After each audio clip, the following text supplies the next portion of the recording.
ұстаз қалай дейді пайғамбарға мгм, деген сүйіспеншілік болмайды ғой дейді.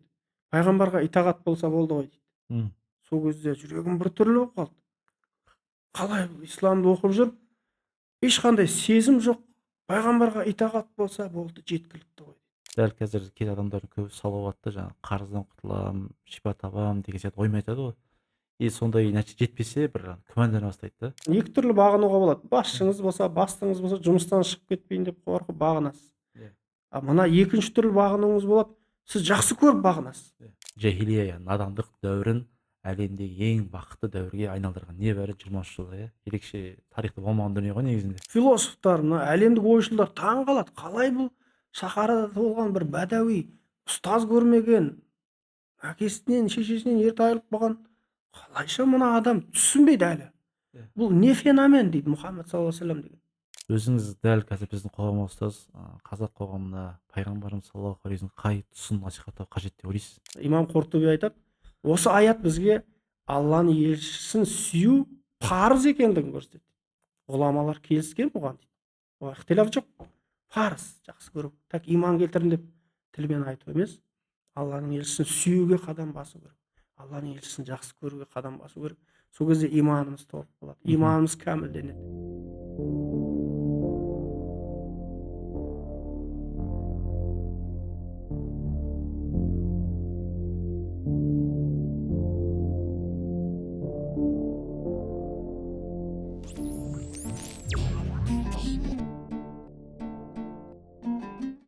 Альхамдулиллахи роббил аламин. Вассалату вассаламу аля расул Мухаммад ва аля алихи ва асхабихи ажмаин. Ассаламу алейкум рахматуллахи ва баракату. Құрметті барлар, біз кезекті подкастымыз жазу үстіндеміз.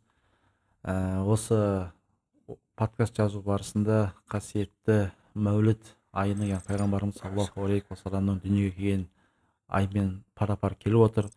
Бүгін біздің қонағымыз Нұр Мүбарак университетінің ұстазы, елімізге танымал үлкен ғалымдардың бірі Алау Әділбаев ұстазымыз. Ассалаумағалейкум рахматулла ұстаз. Уалейкум ассалам. Біздің шақыртуымызды қабыл алып келгеніңізге Алла разы болсын. Уақытыңызды бөліп осы пайғамбарымыз саллаллаху алейхи вассаламға қатысты, салауатқа қатысты, сахабалардың пайғамбарға деген сүйіспеншілігін жайлы халықпен ойыңызбен бөлісіп келіп отырсыз. Алла разы болсын. Уақытыңызды бөліп келіп жатқандарыңызға. Әрқашанда енді шақырған қонақтарымызды осы халық сізді көп жағдайда білмеуі мүмкін. Өйткені сіз көбінесе университет сабақ бересіз, көбінесе шәкірттермен, студенттермен немесе ғылыми ортада танымалсыз. Бірақ көпшілік намазхандар, көпшілік мұсылмандар сіз жайлы білмеуі мүмкін. Сол себепті әдетте біз шақырған қонақтардан өздерін таныстыру сұраймыз. Алау Әділбаев деген кезде қазақ халқы сізді қалай тану керек? Рахмет бағлан ұстаз. Енді қазір ұстаз, құдайға шүкір өзімізде сабақ алдыңыз, шәкірт болдыңыз. Өскендеріңізбен қуанамыз. Мына Алла тағала жасап жатқан жұмыстарыңызға берекесін берсін. Шын мәнінде атқарып жатқан қызмет өте жақсы, сүйікті пайғамбарымыз деген нені парақшаны жүргізудің өзі де, атауының өзі де өте керемет нәрсе. Неге десеңіз, шын мәнінде пайғамбар саллаллаху алейхи вассаламсыз исламды елестету мүмкін емес. Исламды айтамын деген адам пайғамбарымыз саллаллаху алейхи вассаламны айту арқылы ғана исламды айтып жеткізе алады. Сол үшін Алла тағала жұмыстарыңызға берекесін берсін. Алла тағала пайғамбарымыз саллаллаху алейхи вассаламның шапағатын нәсіп етсін. Енді өзімді қысқаша таныстырып өтейін. Менің атым Алау Әділбаев, оңтүстік Қазақстан, Шымкент облысы, Кентау қаласының тумасымын. Сол ең алғашқы білім жолымызды осы Қазақстанымызда өзімізде алдық. Ең алғаш Түркістанда университет ашылып, Ахмет Яссауи университеті, сол кезде алғаш дінтану ашылып, сол жерде дінтануға ең алғашқы түсушілері болып түсіп, ең алғашқы бітірушілері болып, сол бітіріп шықтық. Оны бітіргеннен кейін Алла нәсіп етіп, мына Түркия еліне магистратура, докторантурамызды жасауға бардық. 7 жылымыз сол жақта өтті. Екеуі бірге? Иә, екеуі. Бір жыл дайындық курсын оқыдық, 2 жыл магистратура оқыдық. Одан ары қарай 4 жыл докторантурамызды бітіріп, аман-есен дипломымызды алып, елге 2 қызымызды да алып, елге оралдық. Кейін келгесін 3-ші қызымыз болды. Содан бері енді осы Түркістанда жарты жылдай жұмыс істедім, Түркістан университетіне. Одан кейін Алланың қалауымен осы Алматыға келдік. Осы Алматыда ең алғаш, ол кезде жақсы білесіздер, жаңағы алғашқы жылдары мына діни әдебиетке деген, діни танымға деген сұраныс өте жоғары болды. Енді ол кезде мына қазіргі дамығандай TikTok, Instagram деген нәрсе жоқ. Иә. ол кезде барлығы газетпен, журналмен, осы ақпарат жолымен таратудың көзі болды. Сол кезеңде мына Қайрат Жолдыбайұлы, бауырымыз Мұхиддин Исаұлы бауырымыз барлығымыз бір баспа ашып, елге ислам құндылықтарын танысақ деген ниет болды. Сонымен бисмилля деп кітап жолында кітап жарыққа шығарып, исламның құндылықтарын таратайық деп ниет етіп, содан жаңа айтқан ең алғашқы туындымыз Саңлақ сахабалар Ең туындысы, алғашқы ең алғашқы кітабымыз сол Саңлақ сахабалармен басталды. Аллаға шүкір, енді сол сахабалардың берекетімен, пайғамбарымыз саллаллаху алейхи вассаламның шапағатының арқасында халық көп таныды кітаптарды. Әлі күнге шейін сұранысқа ие кітаптардың бірі, бірақ енді көп жарнамасы жоқ болса да, бірақ халық өзі таниды. Көбінесе жаңа айтып отқан сіз экранға шықпайсыз дейсіз. Шынымен де тек кітабымыз таниды екен, мынандай әлеуметтік желіде көрсе танымай қалуы да мүмкін. Сол үшін сіздің жаңа шақыртуыңызды алып, ең алғашқы подкастымызға келіп жатырмыз. Ең алғашқы подкаст Басқа да подкасттарымыз болды, бірақ енді діни форматтағы подкасттарымыз. Енді алғашында басқа мемлекеттік нелермен, жұмыстармен, үлкен ақпараттық түсіндіру республика бойынша көп жұмыстар жасаймыз. Бірақ енді мына діни форматтағы мәулітке арналған, пайғамбарымыз саллаллаху алейхи вассаламның құрметіне арналған алғашқы подкастымыз болып тұр. Сондықтан да шақырғаныңызға рахмет. Қысқаша өзімді танытсам осылай. Енді Саңлақ сахабалардан басталды. Сол енді жазушы боламыз деп жазушы болған жоқпыз. Бірақ енді өмір қажеттілік болды. Ол кезде енді мынандай YouTube жоқ. YouTube бар болса да кейбіреулер сол кезде басқа ағымның өкілдері, кейбір адамдар мүмкіндіктерін пайдаланып, дискі басып, кассета салып сатып жатты, бірақ бізде ондай мүмкіндік болған жоқ. Қолымыздан келгенше әйтеуір бір баспа ашып, кітап шығаруға, соны танытуға тырыстық. Соның нәтижесінде осы салаға кіріп кеттік. Қалай кіргенімізді де білмей қалдық, бірақ шын мәнінде әркімнің өзінің қабілеті, әркімнің өзі таңдаған жақсы сүйіп істейтін жұмысы болу керек.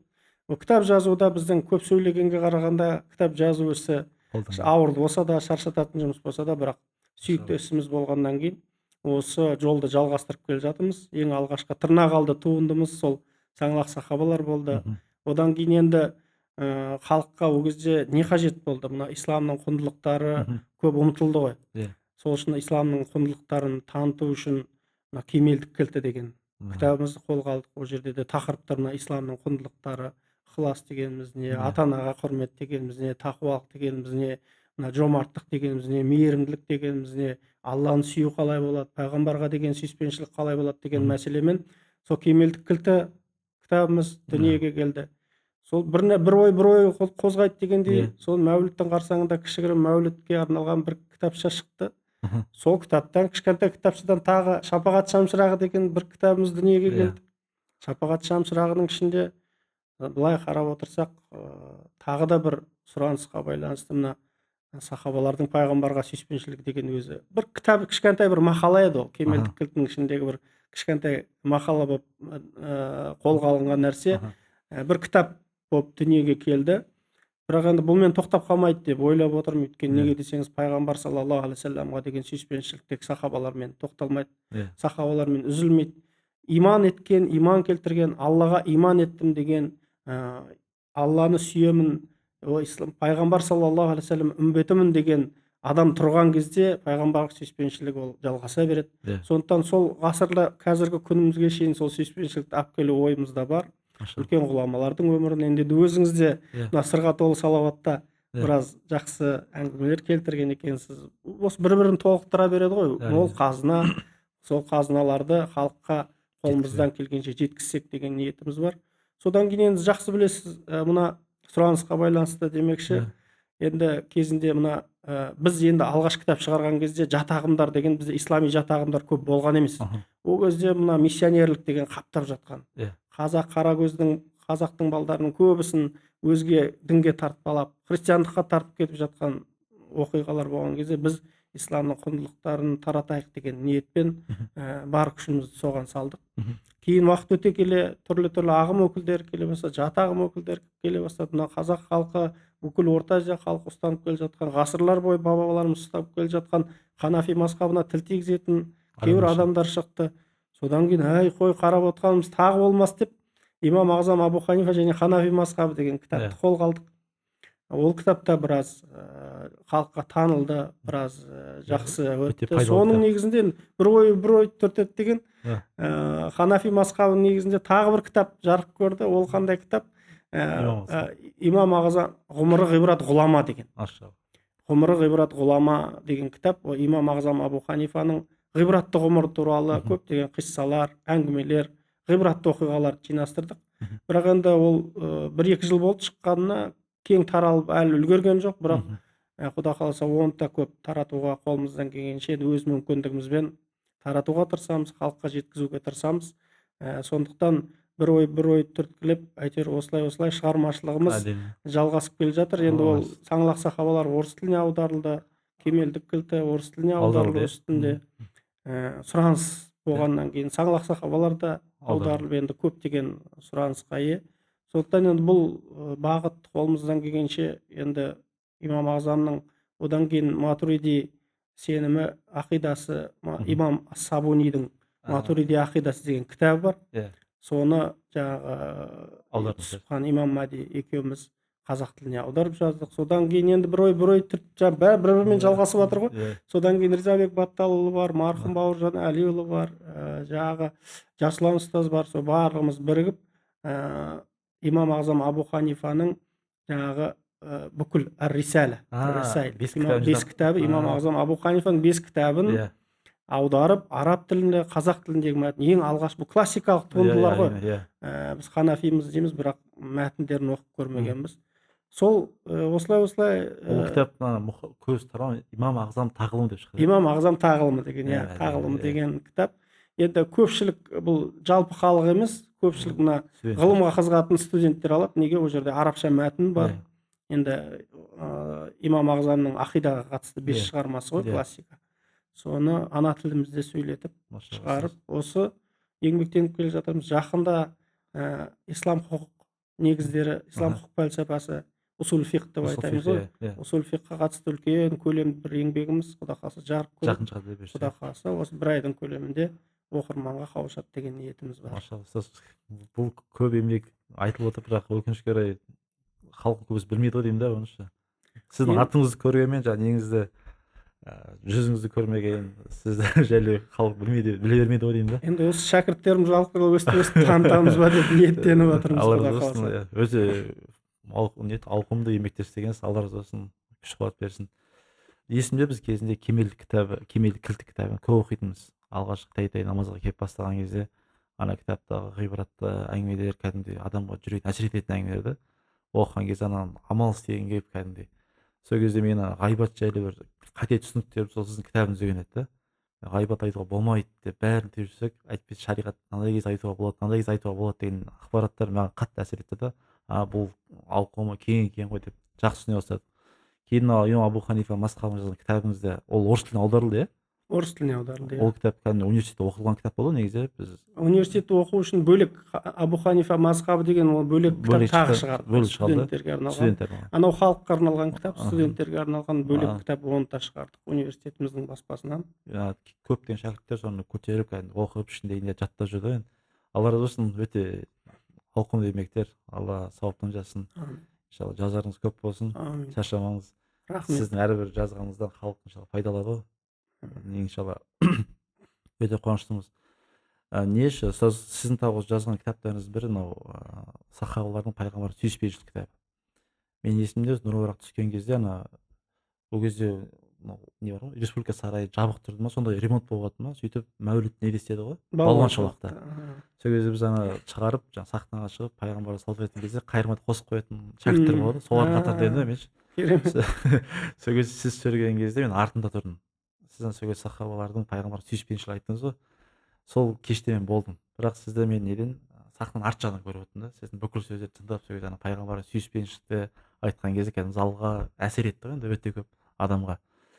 Осы оқиға бар, басқалар бар, енді осы кітапқа жинақталды ғой, иә? Осы кітапқа жинақталу жайлы бір кішкене ойыңызбен бөліссеңіз, не себепкер болды кітап қолға алуға? Иә, кітап бір ой түртеді деп жатырмыз. Мына бұл тақырыптың өзін сахабалардың пайғамбар саллаллаху алейхи вассаламға деген сүйіспеншілігімен қазірше шектеп тұрмыз ғой енді. Не үшін сахабалар десеңіз, негізі иман мәселесінде, дін мәселесінде, ислам мәселесінде, иманның қандай болу керектігі мәселесінде сахабалар бір эталон мұсылман үшін. Иә. Неге десеңіз, өйткені біз әлі күнге шейін ислам туралы айтқан кезде бірінші Алланың кітабын айтамыз. Иә. Алланың кітабының қасында пайғамбарымыз саллаллаху алейхи вассаламды айтамыз. Енді пайғамбарымыз саллаллаху алейхи вассаламның ұлықтығы сол. Алла тағала айтты ғой, Алла тағала аты аталған сайын пайғамбарымыз саллаллаху алейхи вассаламның аты қатар аталады. Иә. Міне осы екі нәрсені толықтыратын үшінші негіз бар, ол сахабалар. Өйткені Алла тағала пайғамбарымыз саллаллаху алейхи вассаламға Құранды түсіріп, пайғамбарымыз саллаллаху алейхи вассаламның мәртебесін жоғарылатты. Ал шын мәнінде пайғамбарымыз саллаллаху алейхи вассалам тек қана пайғамбарымыз саллаллаху алейхи вассалам жалғыз өзі болғанда исламды бүкіл әлемге тарата алмас еді. Міне сол бүкіл әлемге таралуына, әлемнің шартарабына таралуына үлес қосқан исламның қаһармандары, исламның асыл ерлері, асыл азаматтары, нағыз ислам қалай болу керек деген кезде өмірмен өрнектеп көрсеткен. Мысалы, кейбір адамдар, кейбір діндер философия ретінде бар шығар, бірақ біздің ислам дінінің бір негізі сол, тек фәлсафа ретінде кітапта, Құранда ғана қалған жоқ, және пайғамбарымыз саллаллаху алейхи вассаламның кітаптарында, хадис жинақтарында қалған жоқ ислам. Міне осы сахабалардың ғибратты ғұмыры арқылы біздің күнімізге дейін жетті. Демек, сахабалардың өмірі деген сөз не деген сөз? Бұл исламның діні қиындық дін емес деген сөз. Ислам адам баласы көтере алатын дін. Міне сахабада адам еді, олар періште емес еді. Бірақ олар мойнына жүктелген жүкті, ауыртпашылықты, исламға деген адалдықты көрсетті. Құранның ең алғашқы түскен кездерін көрді. Пайғамбарымыз саллаллаху алейхи вассаламның нұрлы жүзін көрді. Пайғамбарымыз саллаллаху алейхи вассалам ғұмыр кешкен өмірде ғұмыр кешіп, мүлдем басқа өмірдің асру саада деп айтамыз ғой, бақыт ғасыр деп атамыз. Пайғамбар саллаллаху алейхи вассаламға келгенге дейін араб қоғамы жахилия, қараңғылық қоғам деп аталса, ал сол қоғам ғой, сол қоғамның ішінен шықты ғой сахабалар. Бірақ сол сахабалар не істеді? Бақыт ғасырын тудырды. Әлі күнге шейін сахабалар деп айтамыз, мысал беріңіз. Неге? Өйткені олар пайғамбарымыз саллаллаху алейхи вассалам қалай істеп көрсеткен болса, пайғамбарымыз саллаллаху алейхи вассаламға кіршіксіз сеніп солай істеді. Мысалы, Құран кәрімде деген аятты оқыған кезде сахабалар, Хазіреті Омарды да айтады ғой, Хазіреті Омардың тақуалығы сондай. Құран аяттарын оқыған кезде кейде күндер бойы жатып қалатын, тұра алмай, жүрегіне қатты ауыр тиіп дейді. Алла тағаладан қалай қорқу керек болса солай қорқыңдар деген аят түскенде сахабалар үйлеріне, барлық үйлерінен шықпай, құлшылықпен, тек қана құлшылықпен айналысты. Бірақ кейін Алла тағала ешкімге көтере алмайтын жүктемейді деген кезде ғана кішкене жеңілденіп өмір сүре бастады. Қарасаңыздар, сахабалар қалай сену керек болса, қалай иман келтіру керек болса, қалай жасау керек болса, солай істеді. Исламның бүкіл құндылықтарын бойларында көрсетті. Сол үшін де енді сахабалардан бастап отырмыз. Сахабалардың сүйіспеншілігі, ерекше сүйіспеншілік, оған тең келер сүйіспеншілік жоқ. Біз енді бар ғасырдарда болған ғалымдардың, ғұламалардың өмірінен, кейбір жеке адамдардың өмірінен пайғамбарымыз саллаллаху алейхи вассаламға деген сүйіспеншіліктер бар. Бірақ сүйіспеншілік мәселесінде де сахабалар ең жоғарғы үлгі, өнеге.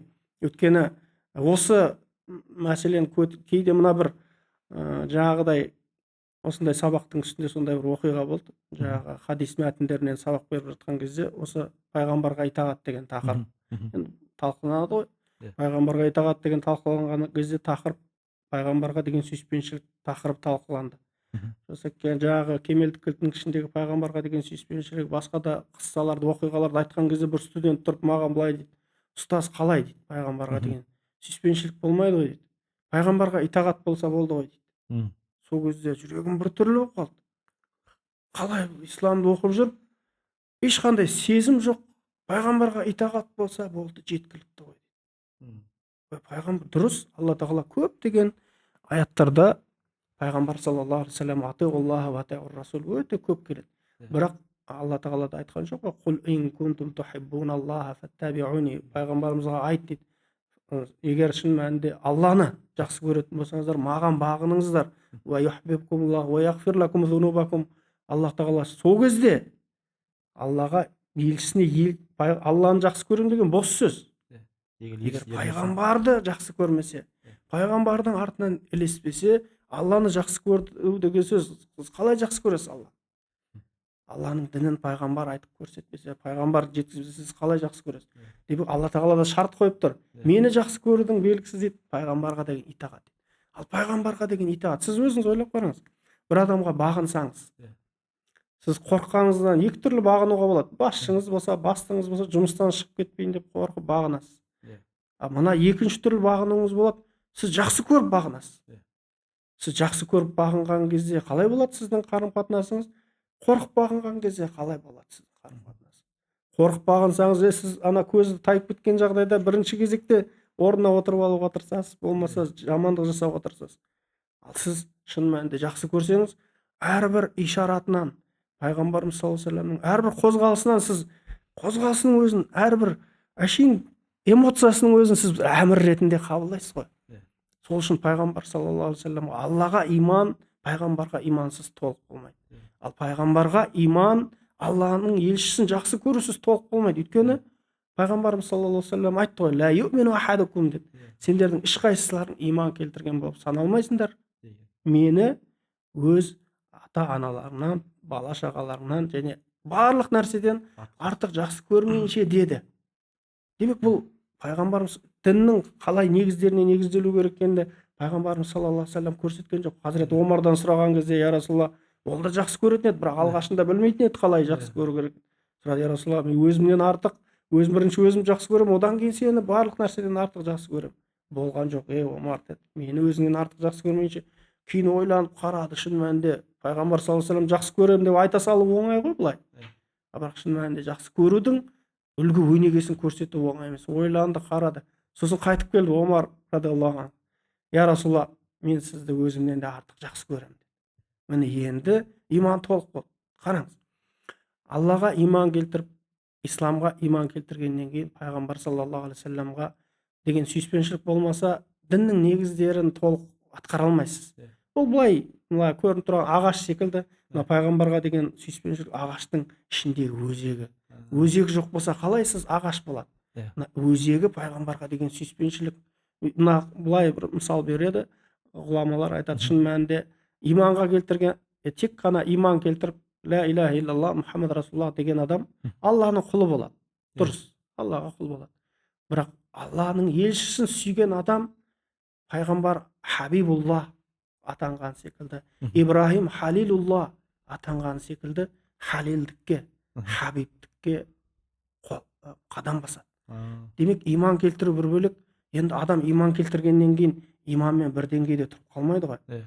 Пайғамбарымыз саллаллаху алейхи вассалам айтады, шын мәнінде бір күн мен екінші күн тең болған мұсылман зиянда. Демек адам қай салада болсын, иман саласында болсын, кәсіп саласында болсын, білім саласында болсын, ұдайы ілгерілеп отыруды пайғамбарымыз саллаллаху алейхи вассалам бізге меже ретінде көрсеткен, дұрыс па? Демек сүйіспеншілік, пайғамбарға иман еттім, тоқтап қалмайсыз ғой сіз. Иманыңызды ұдайы сізге мотивация беріп тұратын, иманыңызға жігер беріп тұратын не нәрсе? Сіз пайғамбар саллаллаху алейхи вассаламды үлгі аламын дейсіз. Пайғамбар саллаллаху алейхи вассаламға итағат етемін дейсіз. Оны танымасаңыз, пайғамбар саллаллаху алейхи вассаламды білмесеңіз, пайғамбар саллаллаху алейхи вассаламды жақсы көрмесеңіз, қалай сіз одан үлгі аласыз? Мына Абу Суфиян Меккенің алынатын кезде келіп, білесіздер ғой, киносы да бар, келіп отырады, сахабалардың пайғамбар саллаллаху алейхи вассаламға деген құрметін көріп таң қалады. Қасында Аббас, пайғамбар саллаллаху алейхи вассалам көкесі отыр. Айтады, ей Аббас, мен мына қанша ел аралап жүрміз ғой, ол аристократ қой. Ана елге бардым, мына елдің патшаларымен кездесіп көрдім. Бірақ дейді, мынандай адамдардың, жамағаттың, патшаларын бұндай жақсы көргенін көрмеппін мен дейді. Сол кезде Аббас айтады ғой, ей Абу Суфиян, бұл саған патшалық емес қой, бұл пайғамбарлық қой, сен де иман келтір дейді. Кейін біраздан кейін қайта айналып келіп сұрайды, не деген мына сүйіспеншілік? Мына Мұхаммад саллаллаху алейхи вассалам мыналарға ішпе жеме десе, сонда бұлар ішпей жемей қоя ма дейді. Егер олар әмір етсе, қажет болса ішпей де жемей қой. Бұл не деген сүйіспеншілік? Бұл сіз қорыққан адамыңыздан олай жасай алмайсыз. Сол үшін енді сүйіспеншілік дегенде әрдайым не ғой, енді мысалы Абу Бакр Сыддиқ пайғамбарлардан кейінгі ең үлкен мәртебе негізі сыддиқтық тұрады. Өйткені Құран аятында да айтып тұр ғой, мә'ан-набиyyина уас-сиддиқина уаш-шухада уас-салихин деген аятта айтқанда бірінші пайғамбарлар, сыддиқтықтың ең сыддиқы Абу Бакр Сыддиқтың сүйіспеншілігі деген, енді ол айтып тауыса алмайсыз. Мен көп нәрсе айтқым келеді, бірақ бір Абу Бакр Сыддиқтың мына бір оқиғасын айтайын. сіздер жақсы білесіздер, Әбу Бәкір Сыддық пайғамбарымыз саллаллаху алейхи вассаламмен бірге хижра жасады. Жұрттың бәрі хижра, ең соңында хижра жасағандардың бірі ғой Әбу Бәкір Сыддық. Бәрі хижра жасап жатыр, ұлық міндет. Мен қашан хижра жасаймын екен деп әлі уайымдайды. Пайғамбар саллаллаху алейхи вассалам, я Расулаллах қашан, я Расулаллах қашан дейді. Пайғамбар саллаллаху алейхи вассалам айтады, уайымдама, Әбу Бәкір, саған да Алла тағала бір жақсы жол серік нәсіп етер. Сол бір күні ең соңында пайғамбар саллаллаху алейхи вассалам өзі екеуі қалып айтады, Әбу Бәкір, бізге де әмір келді көшуге дейді. Айша анамыз айтады ғой, мен дейді балаша қуанғаннан жылаған адамды бірінші рет көріп тұрмын дейді. Әкем сол күні түсте келді, ерекше қуанып жылап жүр дейді. Жылап, әкетай не болды десе, Алла елшісімен бірге көшетін болдық. Жақсы ғой, бізге хижра деген былай оңай секілді, хижра деген ол оңай емес. Әсіресе Алла елшісімен хижра жасау деген ол өлімге бастау деген сөз. Сіз қажылыққа бара жатқан жоқсыз хижра жасаймын дегенде. Қуанып жүр, неге? Сіз өлімге бара жатқан адам қуана ма?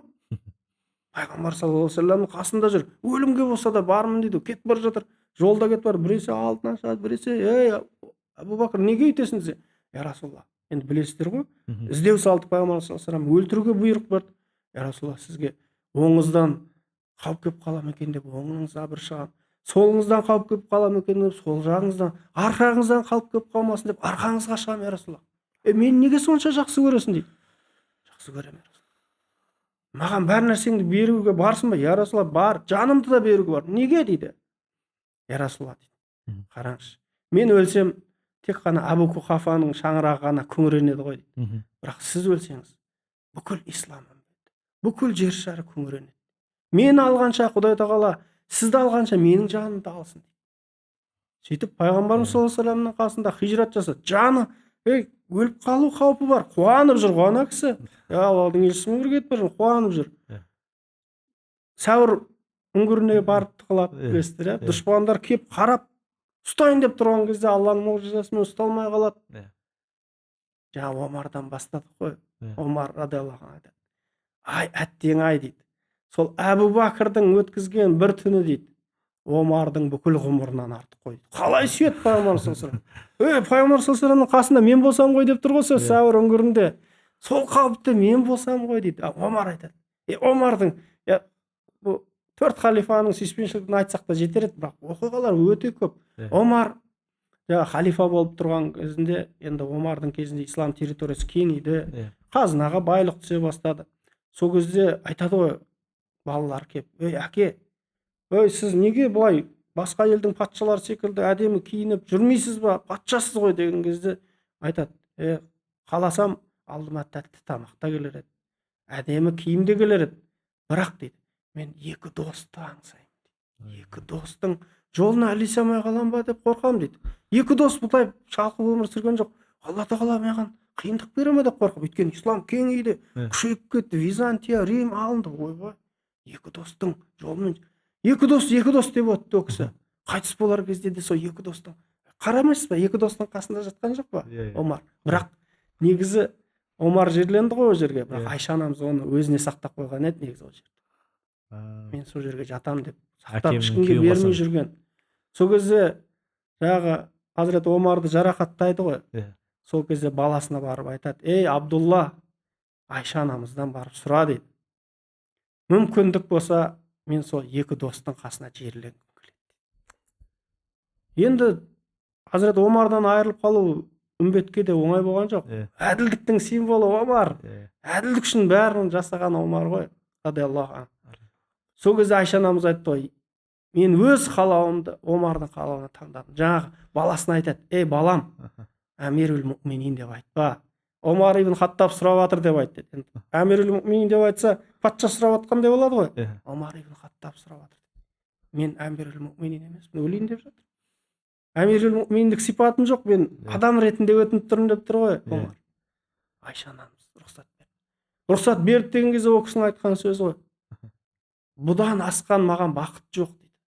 Бұдан асқан маған бақыт жоқ дейді. Сол сүйіншін алған кезде болды. Қараңыз, 2 дос деп өтті өмірдің соңына дейін.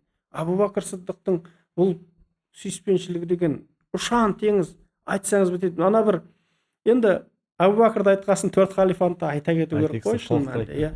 Өйткені Хазіреті Али, Мгм. білесіздер, пайғамбар саллаллаху алейхи вассалам хижрат жасардың алдында пайғамбар саллаллаху алейхи вассаламды өлтіруге барлығы бұйырады ғой. Енді сол кезде не істейміз деді пайғамбар саллаллаху алейхи вассалам, Хазіреті Алиді өзінің төсегіне жатқызып кетеді, дұрыс па? Иә. Хазіреті Алидің енді әр өзі бауыры, кейін күйеу баласы төсегінде жатты Хазіреті Али. Сол кезде 23 жасында еді дейді Хазіреті Али. Жас жігіт қой, өмірде жоспары бар, бизнес жасаймын дейтін, ең жаңағы темір үзіп, тепсе темір үзетін болашақ. Алла елшісінің басын қауып кетіп тұр ғой. Қуана Алла елшісінің орнында төсекке жатыр. Үйді біліп тұр. Аналар келсе, мүшриктер келсе өлді, сол төсекте жатып тұр. Сол Хазіреті Алиден сұрады, Али, сендер пайғамбар саллаллаху алейхи вассаламды қалай жақсы көретін едіңдер дегенде, пайғамбар саллаллаху алейхи вассалам солай жақсы көретін едік дейді. Біз шөл далада кетіп бара жатқан адам бір жұтым суға қалай құмар болады, солай біз жақсы көретін едік Алланың елшісін. Хазіреті Али деген қай жерде болсын, шайқас болсын, мына азулы дұшпанға қарсы атақты мүшриктердің батырларын кім шығады десе, Хазіреті Али, я Расулалла, мен шығамын деп атып шығады. Хазіреті Осман, о кісінің де сүйіспеншілігі, ана Тәбук жорығын айтады ғой, Тәбук жорығы өте қиын жорық болған. Жаздың күнінде болды, мұсылмандар как раз бәрі егіс жинап жатқан кез, енді бәрі жорыққа шыға алмайды, көп қаражат керек. Пайғамбар саллаллаху алейхи вассалам 30 мыңдай әскермен шыққысы келді. Енді әскерді жасақтау керек, қаражат керек. Сахабаларға пайғамбар саллаллаху алейхи вассалам көмек қолын созыңдар деді. Белгілі ғой, ана Әбу Бәкір айтады, барлығын алып келіп еді дейді. Хазіреті Омар жартысын алып келіп еді дейді, байлықтарын. Хазіреті Осман сол кезде, ол кезде сол қиын болған үшін мұсылмандар оны Жайшул Осра деп атаған. Қиындық әскер деп атаған екен. Бірақ Хазіреті Осман келіп, я Расулаллах, мен қолымнан келген барлық көмек жасайын деп, әскердің 1/3 қаражаты, қару-жарағы, азық-түлігінің барлығын Хазіреті Осман көтеріп кеткен ғой. 1/3-ін жалғыз өзі. Бүкіл әскер, 30 мың әскердің қажеттілігінің 1/3-ін көтеріп кету деген сөз. Не деген сұмдық? Сол кезде халық Жайшул Осра емес, Жайшул Осман деп атаған екен. Бұл әскер Османның жасақтаған әскер деп атаған. Сол кезде пайғамбарымыз саллаллаху алейхи вассалам риза болған. Пайғамбар саллаллаху алейхи вассалам риза болып, бұдан кейін Хазіреті Осман не жасаса да оған ешқандай зиян келмейді. Ой, бұл не деген? Бұны жақсы көрмеген адам, құр итағат ет деген адам істей ала ма бұл нәрсені? Істей алмайды. Бұл тек қана сүйіспеншілікпен, адал ниетпен ғана болады. Сол үшін жаңа бұл енді сүйіспеншілік, пайғамбар саллаллаху алейхи вассаламға деген сүйіспеншілік сахабалармен де тоқтап қалмайды ғой енді. Ана Сәубан деген сахабаның бір сүйіспеншілігі де ерекше. Мына хадис енді бұл бізге де бір үміт сыйлайтын хадис. Сәубан деген сахаба пайғамбар саллаллаху алейхи вассалам бір жорығына қатыса алмай қалады. Ол кісі ұзақ уақыт бірге болған, пайғамбар саллаллаху алейхи вассалам шаңырағында өскен. Пайғамбар ерекше жақсы көреді. Қызмет жасаған, Алла елшісіне қызмет жасаған жақсы көретін сахаба. Бір жорыққа ілесе алмай қалып, бірнеше күн жырақ қалып кетеді. Пайғамбар саллаллаху алейхи вассалам жорықтан кейінге қараса, Сәубан деген әбіршіп кеткен, жүнжіп кеткен, азып тозып кеткен. Ей Сәубан, не бұл жағдайың, не сонша жүнжіп кеткенсің дейді. Айтады Сәубан, я Расулаллах, мен сізден 2-3 күн жырақ қалғанға шыдай алмадым дейді. Жүрек шыдамады. Осы 2-3 күн жырақ қалуға шыдай алмаған жүрек ақыретте сізден жырақ қалып кетсем жағдайым қалай болар екен? Өйткені біз жай қарапайым адамбыз ғой. Сіз пайғамбарсыз ғой. Сіз өзіңізге лайық жәннатта өмір сүресіз ғой. Біз осы 3 күнге шыдай алмадым, ақыретте шыдай алмай қалсам жүрегім шыдамайтын шығар. Соны ойлаумен осындай күйге түстім дейді. Сол кезде пайғамбарымыз саллаллаху алейхи вассалам не деді? Әл-мар'у ма'a ман ахабба илейхи яумал қиямат.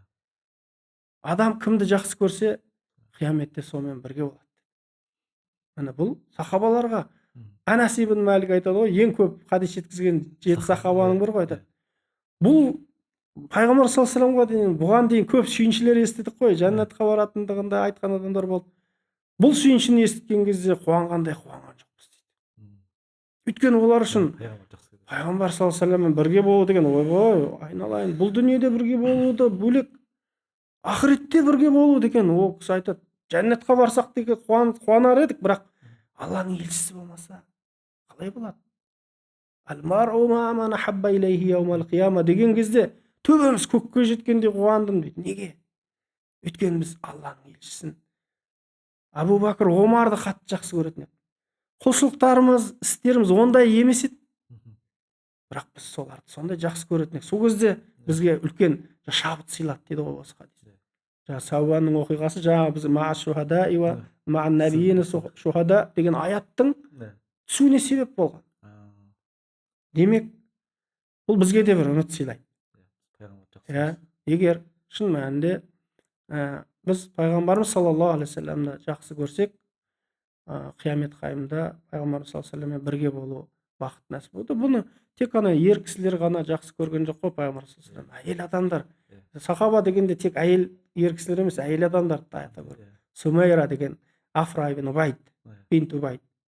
Пайғамбар саллаллаху алейхи вассалам деген ерекше жақсы көрген. Ол кісі жаңағы Мәдинада жаңағы кім Мусаб бин Умайрдың уағыздауымен мұсылман болады ғой. Сол кісі пайғамбар саллаллаху алейхи вассаламды көрмей жатып ғашық болады пайғамбар саллаллаху алейхи вассалам. Пайғамбарымызды көргенше асығады. Мәдинада білесіздер енді Тала аль-Бадру алейна деп қалай шығып кеткен әні, Тала аль-Бадру алейна деп бүкіл халық мәуліт қой енді. Тала аль-Бадру алейна. Пайғамбарымыз саллаллаху алейхи вассалам нұрлы шуақ айтуды қуанды. Сол әйелдің бірі Сумайра да қуанған еді, қатты қуанған еді. Пайғамбар саллаллаху алейхи вассаламды көретін болдым. Соның сүйіспеншілігін қараңызшы, ол айтады. Ол сүйіспеншілік өзімен ғана шектелген жоқ дейді. Күнде дейді, семьясын бәрін жинап алып, күйеуіне бүкіл 3 баласы бар. Жаңағы Сад, Муаз, Муауис 3 баласы бар. Үшеуіне деген пайғамбар саллаллаху алейхи вассалам жақсы көргісіп қойған ғой. Күнде пайғамбар саллаллаху алейхи вассалам уағыз айтады екен ол. Сол жаңағы енді меккелік мұхажирлер әйелдер келіп орналасады, сол кезде айтады екен. Мен мұхажир ханымдар, онда пайғамбар саллаллаху алейхи вассалам көмектес, мұхажирлерге ансардың барлығы көмектесті ғой. Ондай көмек шын мәнінде тарихта ондай достық деген жоқ достық қой. Сол айтады, мен де мұхажир әйелдерге көмектесейін деп шештім. Барып көмек қолын создым, мұхажирлерге барып айттым дейді. Мен сіздерге көмектесейін.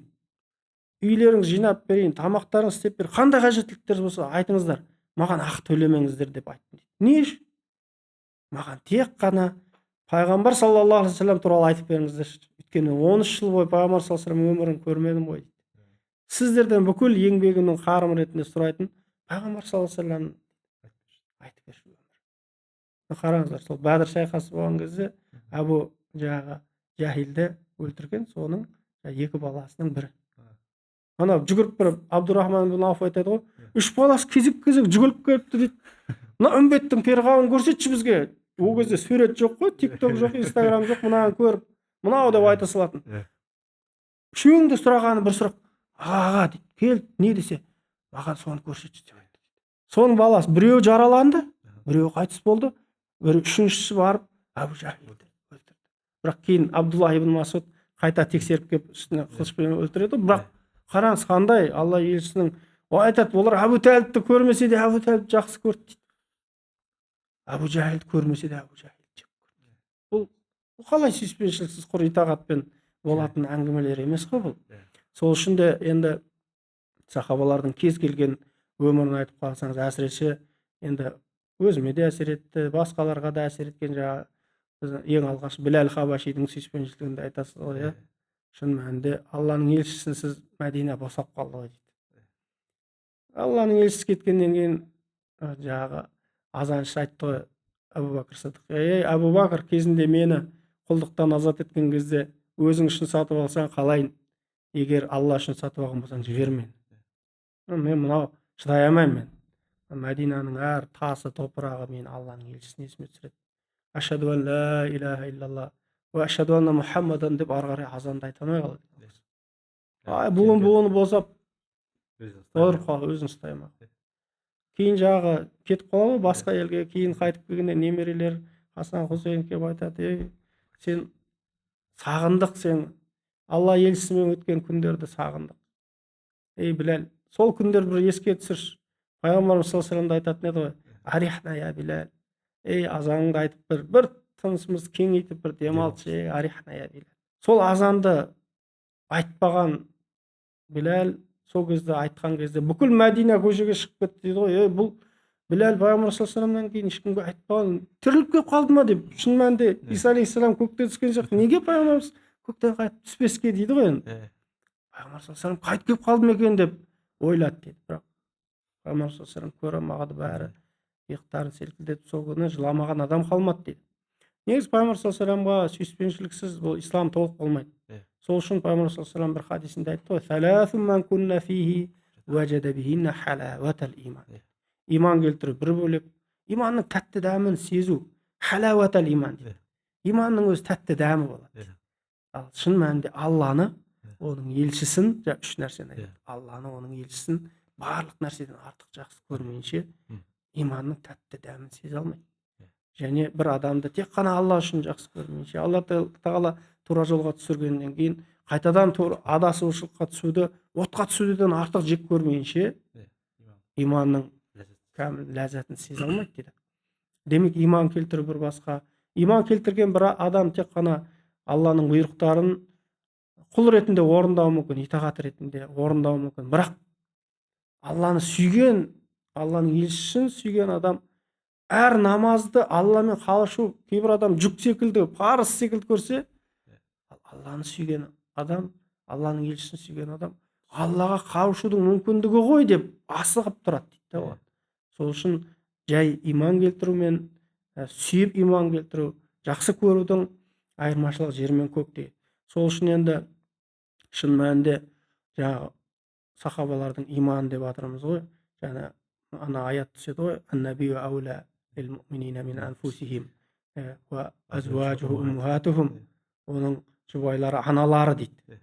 Қызық қой сахабалар, жаңағы кеп Хазірет Әбу Бәкір өзінің қызы Айшаға кеп анашым деген ғой. Бұл не деген сенім, бұл не деген иман? Қызым деп, өзінің қызына анашым деп тұр. Сол секілді жаңағы Фатима анамызды жаңағы Умму Абиха деп атаған екен ғой. Умму Абиха өзінің әкесінің анасы деп атаған екен. Қызық, өйткені пайғамбар саллаллаху алейхи вассаламға қатты ұқсайтын еді. Пайғамбар саллаллаху алейхи вассалам ерекше жақсы көреді ол қызды да. Пайғамбар саллаллаху алейхи вассалам ерекше жақсы көреді. Әр сапарға келсе іздеп тұрады. Ана бір оқиға білесіздер, жақсы. Пайғамбар саллаллаху алейхи вассалам Меккеде намазға тұрған кезде мүшриктер үстіне келіп қанжыны қойған кезде Фатима анамыз жүгіріп келіп: "Я Расулаллах", қатты жүгіріп қатты: "Я Расулаллах, әкетайым, жаным менің әкетайым" деп. Жоқ, пайғамбар саллаллаху алейхи вассалам: "Қорықпа, ей қызым, Алла тағала сенің әкеңді бұлар қолына қалдырмайды, жалғыз қалдырмайды, қорықпа" деп үміт сыйлап тұр. Умму Абиха, сол жаңағы Фатима анамыз пайғамбар саллаллаху алейхи вассалам дүние салғаннан кейін төсек тартып тұра алмай қалды. Ары кетсе 6 айға шыдады.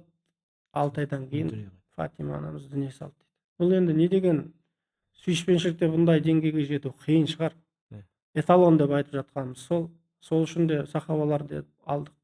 Сахабалардың сүйіспеншілігі бұл өте көп. Мына кітаптың ішінде енді бір кітапқа сыйдырдық.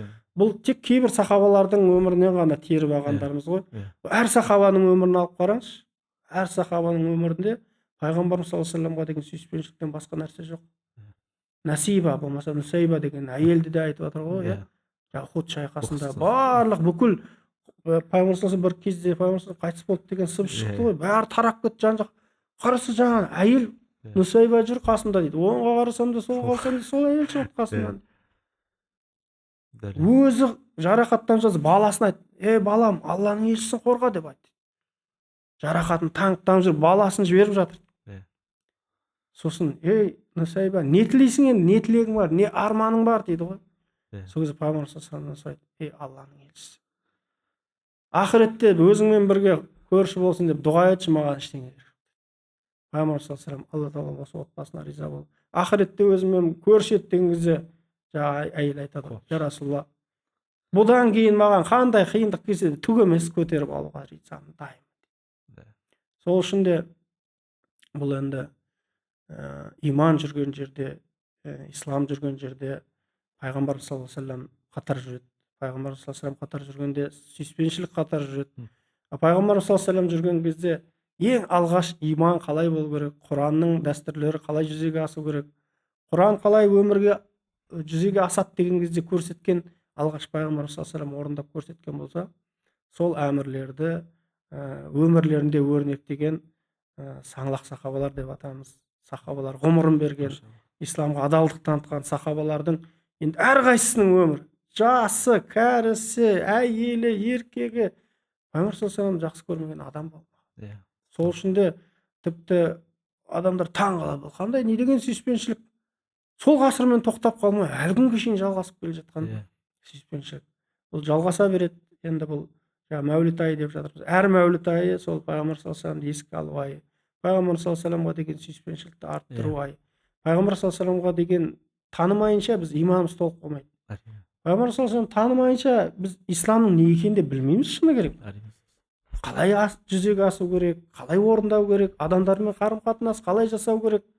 Оның барлығын пайғамбар саллаллаху алейхи вассалам көрсетіп кетті. Ең көркем бейнеле.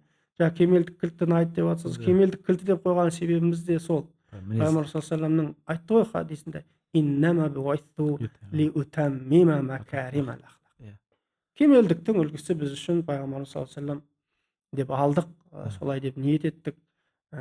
Өйткені шын мәнінде Абдулла ибн Омардың сүйіспеншілігін айтады ғой. Абдулла ибн Омар ең көп оқитын сол аятты оқи береді екен. Лақад кана лакум фи расулиллахи усватун хасана. Сол аятты оқи береді екен, оқи береді екен. Пайғамбар саллаллаху алейхи вассалам қалай істесе солай істейді. Бұл әмір емес қой, бұйрық емес. Пайғамбар саллаллаху алейхи вассалам мынаны жейді десе жейді екен, жемейді десе жемейді екен. Пайғамбар саллаллаху алейхи вассалам келе жатқанда былай жүрді десе былай жүрді. Ағаштың астынан бойы жетіп тұрса да еңкейіп өтіп десе еңкейіп өтеді екен да. Меккеге келген кезде дейді, түйесінің басын оңға бұрады, біресе солға бұрады. Неге бүйтіп жүрсің десе, пайғамбар саллаллаху алейхи вассаламның аяғы басқан жерге басып қалам ба екен деп істеп жүрмін дейді. Айша анамыз айтады, ол секілді пайғамбар саллаллаху алейхи вассаламға құмартқан бір адам көрмеппіз дейді. Әр ізін басқан ізін сахабалардың өзіне ол ауыр келген еді. Абдулла ибн Омардың сүйіспеншілігі.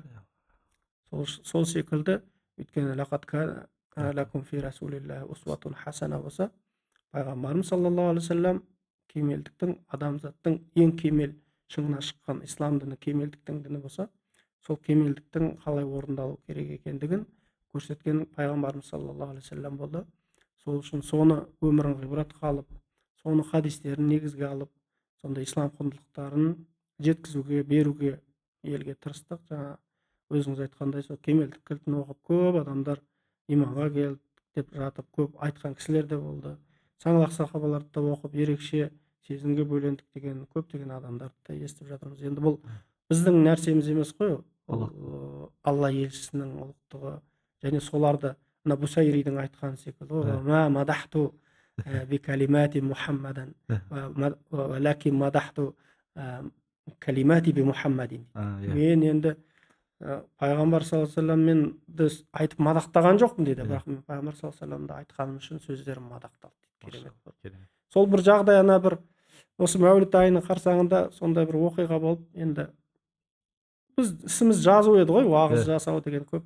Сол бір мақала жаздық. Қазақ халқының пайғамбарға деген сүйіспеншілігі деген бір. Енді менің мұсылман, ата-бабам да мұсылман, шүкір.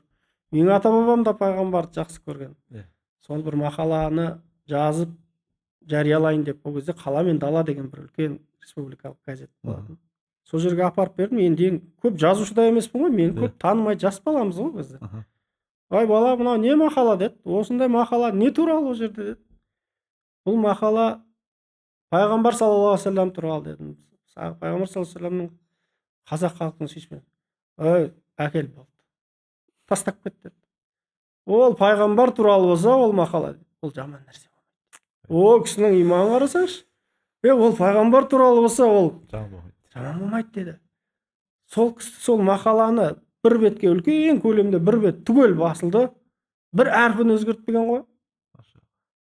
Сонымен әйтеуір сол Мәуліттің қарсаңында мен де айтып, енді арманымыз еді ғой, қазақтың да мұсылман екенін дәлелдесек деген, ондай сол ниеттен туындаған үлкен бір еңбек еді, туынды еді. Соның нәтижесінде бұл осылай жалғасып кетіп, Құда қаласа оны үлкейтемін деген жоспарым да бар. Алла ғұмыр берсе. Өйткені пайғамбар саллаллаху алейхи вассаламға деген сүйіспеншілік ол ғасырмен тоқтамады. Сахабалар ғасырмен тоқтамады, тоқтамайды да. Және жер бетінде ла илаха иллалла Мұхаммад Расулуллах деген адам бар кезде ол өсе береді. Неге? Өйткені Алла тағала айтты ғой, рафағна лака зикрак. Сенің атыңды біз жоғарылап ардақтап. Бұл қай кезде түскен аят? Меккеде түскен. Рафағна лака зикрак деген елестету мүмкін емес ол кезде ол аят. Сол айтады, міне Алланың мұғжизасы қандай. Әрбір әлемде әрбір азан айтылған кезде рафағна лака зикрак. сол аят еске түседі. Әр азан айтылғанда қараңыз, бір қызығы Мұхаммад Расулалла екен, тек азан ғана, басқа нәрсе айтылмаса да азанның өзі жеткілікті Мұхаммад Расулалла екен. Неге? Өйткені бір сәт болса да тоқтамайды екен ғой азан деген. Бүкіл әлемде жер беті тоқтамайды. Мына айтып бітсе мына жерде осылай мына жерде алла тағала өзінің атымен қатар пайғамбар саллаллаху алейхи вассаламның атын қатар атап қойып осындай. Ол өзде адамдар қайда жаңа Фатима анамыздың уайымдайтын, ей әкетайым уайымдаймын деген. Пайғамбар саллаллаху алейхи вассалам, уайымдама, әкеңді алла тағала қорғамайды деді. Қалай? Осы күнге жету оңай болған жоқ қой негізінен, бірақ сол күнге жету жолында сахабалардың сіңірген еңбегі зор. Сол үшін де біз бірінші сахабалармен бастадық. Алла тағала ғұмыр берсе, бұны жалғастырсақ деген ниетіміз бар. Енді өкінішке орай кейде кітап аз тиражбен шығып қалады, жаңағы кейде қазір рекламаның заманы отыр, рекламасы көп жасалмай қалады.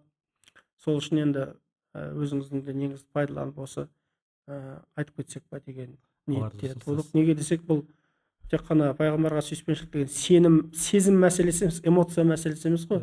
Пайғамбарды жақсы көрдім деген эмоциямен бір көз жасын төгіп алатын мәселе, бұл иман мәселесі. Бұл ақылмен болатын мәселе.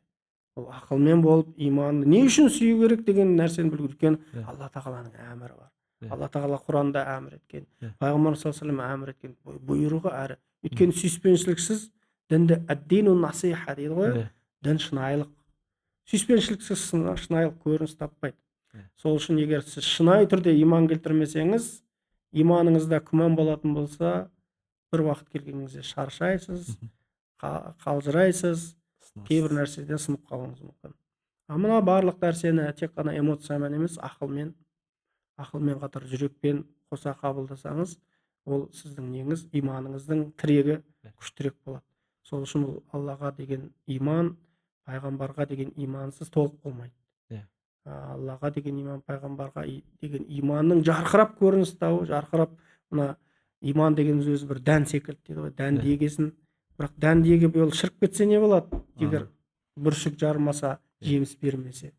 Міне, жемістің беруі сол Аллаға деген сүйіспеншілік. Өйткені жаңа имам Құртубиде жаңағы Тәуба сүресінің аятында да шын мәнінде айтылды. Егер сендерге жаңағы әкелерің, балаларың, жаңағы туған туыстарың, әйелдерің, сендердің жиған мал мүліктерің және сендердің қорқып айырылып қалам деген бизнестерің егер Алладан және оның елшісінен және оның жолында қызмет етуден жақсырақ болса, ахабба илей, одан да жақсырақ көрсеңдер мына дүниелік нәрселерді, онда Алладан келген пәрменді күтіңдер дейді. Имам Құртуби айтады, осы аят бізге Алланың елшісін сүю парыз екендігін көрсетеді. Ғұламалар келіскен бұған дейді. Оған ixtilaf жоқ. Парыз, жақсы көру. Тек иман келтірдім деп тілмен айту емес, Алланың елшісін сүюге қадам басу керек. Алланың елшісін жақсы көруге қадам басу керек. Сол кезде иманымыз толық болады. Иманымыз кәмілденеді. Және ол кісі Құртуби айтады, шын мәнінде бұл сүйіспеншіліктердің ең жоғарғысы дейді. Басқа нәрселермен салыстырғанда ең жоғарғысы тұратын бүкіл ғалымдарымыз соны келіскен. Сол үшін ғалымдар айтады, қандай да бір адам біреуді жақсы көрсе көп есіне алады ғой, дұрыс па? Біреу ғашық болса, қызға ғашық болса көп есіне алады, дұрыс па? Сол секілді кім кімді жақсы көрсе көбірек есіне алады. Көбірек есіне алған сайын көбірек жақсы көреді. Сол үшін бұл мәуліт айлары бізге пайғамбарымыз саллаллаху алейхи вассаламды еске алатын, пайғамбарымыз саллаллаху алейхи вассаламды еске алған сайын пайғамбарымыз саллаллаху алейхи вассаламды жақсы көруге қадам жасайтын бір айлардың, мүмкіндіктердің бірі ғой. Адам кімді жақсы көреді? Таныған адам, танымаған жақсы көре алмайсыз ғой. Сол үшін пайғамбарымыз саллаллаху алейхи вассаламның әр қырынан, жан-жағынан біреуміз салауаттар арқылы танытып жатырмыз, біреуміз өмір арқылы танытып, біреуміз сахабалар арқылы, сахабалардың көзімен бізге жаңа эталон деп жатырмыз ғой. Қалай сүю керек екен, солардан үйренейікші. Қалай сүйді екен, солардан білейікші деп арқылы шын мәнінде адамның ақыл есі алмайды бұл олардың сүйіспеншілігін. Алла разы болсын. Осы жерде бір сұрағым келіп отыр да, сахабалардың пайғамбар сүйіспеншілік айтып жатсыз ғой, қалайша деген жанкешті болған, қалай Алла иесін жақсы көрген, тағысын тағылар. Өзіңіз де біраз жылдан бері оқу саласында сіз сабақ беріп келесіз, пайғамбар хадистерінен сабақ бердіңіз, біраз жаттадық, Аллаға шүкір. Алла иесінің өмірбаянынан өзіңіз дәл қазір біздің қоғамға ұстаз, қазақ қоғамына пайғамбарымыз саллаллаху алейхи вассалам қай тұсын насихаттау қажет деп ойлайсыз? Қазір 2024 жыл осы пайғамбарымыз уақытта. саллаллаху алейхи вассалам дегенде енді бәріміздің көз алдымызға елестейтін мына нәрсесі ғой, уәма арсалнака илля рахматан лил аламин. Ол Мгм. күмәнсіз, талассыз пайғамбарымыз саллаллаху алейхи вассаламның түрлі қырлары бар. Тек уәма арсалнака илля рахматан лил аламинді қалай болу керек екенін көрсетті. Мгм. Ғаламға рахым ретінде жіберудің не екенін пайғамбар саллаллаху алейхи вассалам көрсетті. Мгм. Сол үшін пайғамбар саллаллаху алейхи вассаламның маған ең иннама буъисту муаллиман дейді ғой. Мен тәрбиеші ретінде жібердім, қоғамды түзеуші ретінде. Мгм. Пайғамбар саллаллаху алейхи вассаламның сол қыры, пайғамбарымыз саллаллаху алейхи вассаламның қайраткерлігі ұнайды маған. Мгм. Пайғамбар саллаллаху алейхи вассаламның біз тек қана намаз оқығаны, ораза ұстағандарын ғана айтамыз да, бірақ қоғамды қалай өзгертті айтпаймыз. Мгм. Пайғамбар саллаллаху алейхи вассалам тек нәби болып тек қана құлшылық жасаумен өткізген жоқ қой өмірін. Иә. Пайғамбар саллаллаху алейхи вассалам жар құлағы жастыққа тимей, таңның атысынан түннің батысына дейін қоғаммен бірге болды. Мгм. Қоғамды түзеумен бірге болды. Өйткені әл-әмру бил маъруф ва нахйу анил мункар Иә. міндет мұсылманға жүктелген. Сол Жақсылыққа үшін шақырып жамандықтан тыю. пайғамбар саллаллаху алейхи вассалам рахым дегеніміз не? Адамдарға жақсылық сыйлау. Мгм. Исламның принципі өзі жамандықтың кез келгенін тыйып, жақсылықты кең жаю. Бұл діннен кімге зиян? Өйткені діннің негізінің өзі жақсылыққа шақырып, Мгм. жамандықтың кез келген. Жамандық деген не жамандық? Көке саған келейін деп тұрған жамандық ол. Иә. Аллаға керек емес сенің арақ ішпегенің, намаз оқымағаның, зекет сен Құдайға апарып бермейсің ғой. Иә. Зекет саған кімге керек? Мына қоғамдағы қанша проблемалар шешіледі зекетпен. Иә. Ораза ұстау арқылы қанша адам нәпсісінде, намаз оқу арқылы адам қандай кемелденеді, жақсылыққа жетеді. Сол үшін Аллаға қажеті жоқ.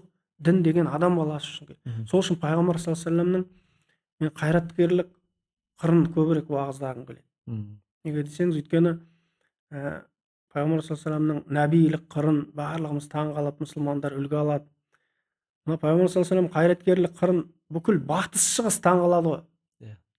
Философтар, мына әлемдік ойшылдар таң қалады. Қалай бұл сахарада толған бір бәдәуи, ұстаз көрмеген, әкесінен, шешесінен ерте айырылып қалған, қалайша мына адам түсінбейді әлі. Иә. Бұл не феномен дейді Мұхаммед саллаллаху алейхи вассалам деген. Не бұл? Қалай жасады бұл? Бұл қалай мына стратегияның бәрін қалай құрды? Мемлекетті қалай құрды? Мына адамдардың не өзі кітап оқымаған шын пайғамбар умми ғой. Иә. Біз сонша философтар жүріп, сонша даналар жүріп, адамдар түзете алмай жатырмыз дейді. Иә. Бұл қалай сонша аз уақыттың өзінде бір қоғамнан, жахилия қоғамынан асыр сағада қалай өзгертті дейді. 23 жылдың ішінде қалай қоғамды мүлдем басқа бағытқа бағыттады. Бұл сонда да пайғамбар деп айта алмай кетті ғой. Иә. Бұл сонда да ерекше тұлға деп қояды. Мгм. Ана Майкл Харттың да жақсы білесіздер ғой, ана қай не шкаламен салып көрсе де Иә. сенбейді да, бүкіл әлі дүние жүзінде адам атадан бері қазіргі күнге дейін өмір сүрген адамдарды қойды, статистиканы жасады. Қашағыр пайғамбар саллаллаху алейхи вассалам бірінші шығып кете, қателесіп қалған шығар. Ана компьютермен қайтадан шығып кете береді. Ол жерде Иса алейхиссалам да бар, Мұса алейхиссалам да бар, барлығы бар. Иә. Әлемдегі философтардың, данышпандардың барлығы бар. Неге ол шығып кете береді? Ол да көрсетеді Мұхаммад Расулулла. Ол Алланың жіберген, Алланың елшісі, әйтпесе жалғыз адам бұны істейтін жақта емес. Жалғыз өзі бастады, шын мәнінде жоқ болып кетуі де мүмкін еді бұл дінді. Сол үшін Алла тағала өзі сақтап қорғады, және осыда пайғамбар саллаллаху алейхи вассаламның Алланың елшісі екендігін көрсетеді. Сол үшін біз жаңағы Әлихан Бөкейханов атамыз айтты ғой, аман болсам қазаққа қызмет етпей қоймаймын деді ғой.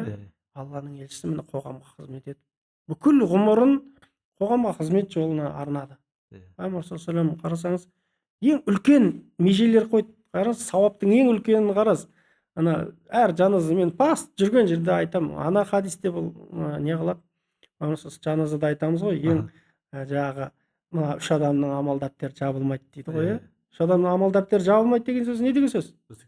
Ойбай, тірі адам секілді деген сөз ғой. Тірі адам қалай сауап алса, ол да мысалы мынау жүзге кетіп, ана 20 жасында қайтыс болып кетті, бірақ мына кейбір адамдар бар, қайтыс болып кетсе де тірі, кейбір адамдар бар, тірі болса да өлік. Сол секілді ол кісілер өлмейтіндей жасау, қалай өмір сүру керек екенін көрсетіп кетті ғой. Бірінші жаңағыда садақа жария жасаған адам дейді. Садақа жария деген бүйтіп ашық берген емес, үздіксіз келіп тұратын садақа жасаған адам деген. Бұл не деген сөз? Садақа жарияның көлемі өте кең. көпір жасауыңыз мүмкін, мешіт салуыңыз мүмкін, жол салып беруіңіз мүмкін. Халыққа қараңыз. Көрдіңіз бе? Бірінші көрсеткен меже қандай?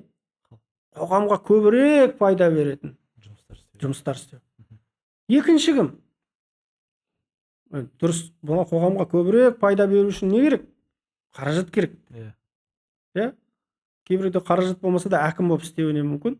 Әкім болса істей алады. Бірақ бұл қаражатты бәрібір әкім мемлекеттік бюджетке барып тіреледі. Қаражат көп керек. Бұл дәулетті адамдар істейтін. Демек, дәулеттілерге көрсеткен меже қоғамда қызмет етіңдер. Елдеріңе қызмет етіңдер. Елдердің ахуалын жақсартуға тырысыңдар. Не салу керек? Мешіт салу керек па сал, мектеп салу керек па сал, балабақша салу керек па сал, жолын жөндеу керек болса жөндеп бер, светін жүргізіп бер, құдықтан су шығарып бер. Міне, садақа жария деген осы. Қоғамға қажет. Екінші кім? Екінші пайдалы білім қалдыр. Жарайды, бизнесмен бәрі бизнесмен бола алмайтын шығар. Мұғалімнің де ақшасы жоқ, мұғалімнің де ақылын қолданып қызмет жасау мүмкіндігі бар екен ғой. Пайдалы білім қалдырып кеттік. Адамдар пайдалы білім алады. Ал кейбір адамда ақша жоқ, білім де жоқ, ол не істейді? Оған шанс жоқ па? Ол да істеу керек, тірі адам секілді. Неге? Айтады, жоқ дегенде артыңнан дұға бағыштап тұратын, отбасыңда қоғамды өзгерте алмайсың, күшің жетпейтін шығар. Жол салуға күшің жетпейтін шығар. Университетте сабақ беруге күшің жетпейтін шығар. Мектеп отбасында әкесің ғой, біреуің шешесің, біреуің ағасың, біреуің әпкесің. Отбасында өзің артынан дұрыс, артынан Құран оқып, бағыштап, дұға жасайтын ұрпақ қалдыру дейді. Ана бір хадисте де керемет еді. Пайғамбар саллаллаху алейхи вассалам мұсылмандарға садақа беру уәжіп дейді барлығына. Сахабалар енді бәрі бай емес қой. Я Расулалла, қалай? Бәрімізде жағдай жоқ, бәрімізде бергіміз келеді. Болса аямаймыз ғой, я Расулалла. Онда бізге ондай шанс жоққа, ақшасы жоқтарға дейді. Бар, қандай? Сен еңбек ет, адал еңбек жаса, бір күн еңбек жаса, таза, ешкімді алдама, ұрлама, соқпа, адал еңбек теріңмен жаса, сол тапқан табысың көп болмай-ақ қойсын, жартысын берсең, сол сауапты сен де аласың. Енді біреудің қолынан жұмыс келеді, біреудің қолынан ағаш ұстасы келеді, біреуден темір ұстасы келеді, бірақ енді кейбір адамдарда ол да келмейді ғой. Әлгі сахаба қайтып айналып келіп, я Расулалла, оған да шамамыз келмесе не істейміз деп сұрайды. Оған да шамаң келмей ма? Шамаң келмейді. Онда адамдарды бірінші ақша беруге шамаң келмесе, екінші жаңағы еңбектен, үшінші тілмен дейді, адамдарды жақсылыққа шақырып, жамандықтан дейді. Ой, жоқ дегенде. Ой, жақсы екен. Тағы да адамдардың шығарып. Бір кезде әлгі сахаба тағы келеді ғой, я Расулалла. Дұрыс қой, біреуге Құдай тіл берді, біреуге бермеді, біреу уағыздай алады, біреу уағыздай алмайды. Оны да істей алмасақ ше. Онда шамаң келмей ма? Онда бір жол бар, оның да жолы бар. Қандай? Бірде-бір жақсылық жасауға шамаң жоқ ба? Вообще. Ақша да бере алмайсың, қоғамда оқыта алмайсың, сөзбен де түзете алмайсың, бірде-бір шансың жоқ. Онда жамандық жасамашы дейді. Жамандық жасамауының өзі жақсылық. Көрдіңіз ба? Алланың елшісінің көрсеткен межесі қоғамға қалай қызмет ету керек екен? Бірінші максимумнан бастап тұр. Максимумнан келіп, әркімнің шама шарқына қарай түсіп, бірақ бәріне сол сауап бар. Ниет еткеннің өзі сауап. Сол жоқ дегенде жақсылыққа ниет ете алады. Сол Пайғамбар саллаллаху алейхи вассаламның сол қоғамға деген қайраткерлігін үлгі алуымыз керек деп ойлаймын, қазіргі мұсылмандар. Өйткені бізге қажет қоғамды түзейтін көптеген нәрселер бар. Білім саласында болсын, ғылым саласында болсын, технология саласында болсын. Өйткені ең алғашқы шын мәнінде Алла тағала білім ғылымға қатысты көптеген аяттар, бұл бөлек тақырыпқа оны істеуге болады, ұзақ сөйлесуге болады мәселен. Соған қарамастан біз білім ғылымды тастап қойып, қоғамды өзгертуді тастап қойып жатырмыз. Бұл енді мұсылманға жарасатын тірлік емес. Сол үшін жаңағы Әлихан атамыздың айтқандай, аман болсам қазаққа қызмет етпей қоймаймын дегендей. Әркім қолынан келген елімізге, халқымызға, біреуміз имандылық жолында, біреуміз руханият жолында, біреуміз спорт жолында, әркім өз шама шарқына қарай елінің көк туының көкте желбірегеніне атсалысса, жалпы адамзаттың өркендеуіне атсалысса, бұл өте үлкен Пайғамбар саллаллаху алейхи вассаламның үмбетіне, шапағатына бөленуге себеп болатын өте үлкен жұмыс. Өйткені Пайғамбар саллаллаху алейхи вассалам бүкіл қызметі адам Иә. затты түзеумен өтті ғой. Иә. Тек қана пайғамбар саллаллаху алейхи вассалам тек құлшылықпен өткізген жоқ қой өмірін. Иә. Құлшылықты атқарды, керемет атқарды пайғамбар саллаллаху алейхи вассалам. Иә. Алламен деген байланысы қандай күшті еді. Бірақ қоғамға қызмет жасап, Алламен байланыс үзуге кедергі келтірген жоқ қой. Қайшы болған жоқ. Қайта керісінше, Алламен байланыс күшейген сайын жауапкершілік күшті болып, қоғамның алдындағы қызметі одан сайын күшті болды. Ең соңында пайғамбар саллаллаху алейхи вассалам қоштасу қажылығында айтқан жоқ па? Жеткіздің ба барлығыңа? Жеткізе алдың ба? Дегенде барлығы айтты. Я жеткізе алдың я Расулалла. Аллахумма шахад деді. Алла тағалам куә болшы деді. Мен қолдан келгенше жасадым. Қолымнан келгенше жеткізуге тырыстым. Жанымды аямадым. Жатпадым, тұрмадым, ұйықтамадым. Жеткіз. Бүкіл халық куә, Аллахым, сен де куә болшы дейді. Аллахумма шахад. Соңғы сөздері. Қоғамның да куәлігін алып тұр. Барлығы айтты, мойындап тұр. Я Расулалла, сіз барлығын жасадыңыз. Пайғамбарымыз жасады. Сол үшін Алла тағала бұл мұсылман үмбетіне күнтум хайру умматин дейді. Сендер хайырлы үмбет болғандықтан жақсылықты жаюдың жолында мұсылман үмбеті жанын салу керек, барын салу керек. Адамзатқа қызмет жасауда өзгелерге қарағанда көбірек мұсылмандар қоғамға қызметте алда болу керек. Жақсы, Алла разы болсын. Құрметті көрермендер, әдетте біз осы сұрақ қоямыз да. Сіздер пайғамбарымыз саллаллаху алейхи вассалам қандай қасиетін ерекше тұтасыздар? Осы төмендегі комментарий бөліміне жазып кетсеңіздер болады. Кейіннен бәріміз оқып, бір-бірімізден пайдаланатындай ұстазымыз пайғамбарымыз саллаллаху алейхи вассаламның дәл қазір қазақ қоғамына қажет болған қайраткерлік тұсы, я тек қана дін құлшылықпен шектеліп қана қоймай, сонымен қатар қоғамды өзгертуге атсалысу. Шынымен дәл қазір біздер мұсылмандардан ақсап жатқан жердің бір осы шығар. Яғни қоғамға қызмет істеу діннен емес деп ойлаймыз да. Дін тек қана мешіттің ішінде ғана болады, мешіттің сыртында емес. Сол себепті әрбір мұсылман өзінің саласы бойынша қоғамды өркейтуге, дамытуға атсалысу керек. Өйткені пайғамбарымыз саллаллаху алейхи вассалам өзінің қысқа ғана ғұмырында осы заттың бәрін істеп кеткен. Жаңа ұстазымыз баяндағандай, жахилия, надандық дәуірін әлемдегі ең бақытты дәуірге айналдырған. Небәрі 23 жылда, ерекше тарихта болмаған дүние ғой негізінде. Сол себепті пайғамбар осы баршамызға қажет деп ойлаймын. Сол осы жерде тағы бір алла елшісіне қатысты сұрағым келетін дүниенің бірі. Өзіңіз енді қанша жыл ғылым саласында жүрсіз, бір ең бірінші пайғамбарымыз саллаллаху алейхи вассалам жайлы естіген кезде, немесе алла елшісі деген сөз естіген кезде қандай зат ойыңызға келеді? Енді қазір қоғам ассоциация жасады ғой, пайғамбар жайлы айтқан кезде мынаумен байланысады деген сияқты. Пайғамбар саллаллаху алейхи вассалам деген кезде пайғамбар саллаллаху алейхи вассаламның ана айтқан хадисі айтады ғой, мен сендерге бейне бір әке секілдімін дейді. Және пайғамбар саллаллаху алейхи вассалам бір хадисінде айтады, менің мысалым мен сендердің мысалыңа қараңғы түнде от жаққан адам секілді дейді. Мен қараңғы түнде от жаққан кезде ана жынды көбелектер дейміз ғой, пәруаналар. Олар жаңағы айналып келіп отқа түсе береді, жарық екен деп отқа түсе береді. Солар жарық екен деп отқа түспеу үшін мен сол оттың қасында тұрып, сендер әрқайсыларың ұстап қалуға тырысып жатырмын, бірақ сендер отқа ұмтылудасыңдар дейді. Пайғамбар саллаллаху алейхи вассаламның адамзатқа келген, адамзатты құтқаруға келген, бүкіл ғаламға деген рахым алып келген мейірімділігі, рахымдылығы, адамзатқа деген жанашырлығы, тек қана адамзатқа емес, бүкіл жан жануарларға. Уама арсалнака илля рахматан лил аламин деп тұр, лил муслимин деп тұрған жоқ, лин нас деп тұрған жоқ. Күллі ғаламға деп. Ол жаңа Жибрил алейхиссалам пайғамбар саллаллаху алейхи вассаламның келуі мен үшін де рахым болды деген.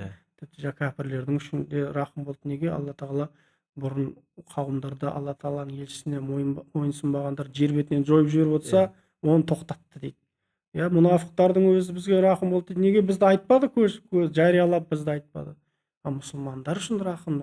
Яғни Алла тағала өзі аятта айтады ғой, лақад жаакум расулун мин анфусикум азизун алейхи ма аниттум. Осы пайғамбар саллаллаху алейхи вассалам қара, азизун алейхи ма аниттум, харисун алейкум ва бил муъминина рауфур рахим.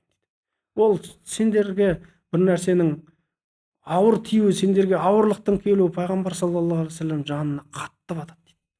Сендер харисун алейкум, сендерге тым ынтық дейді. Сендер біз өзімізді олай жақсы, пайғамбар саллаллаху алейхи вассалам бізді бізден артық жақсы көріп тұр.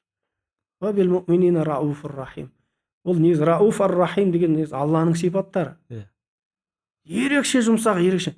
Алла тағала осы сипат, екі сипатты пайғамбарымызға берген ғой осы жерде. Ар-рауф ар-рахим.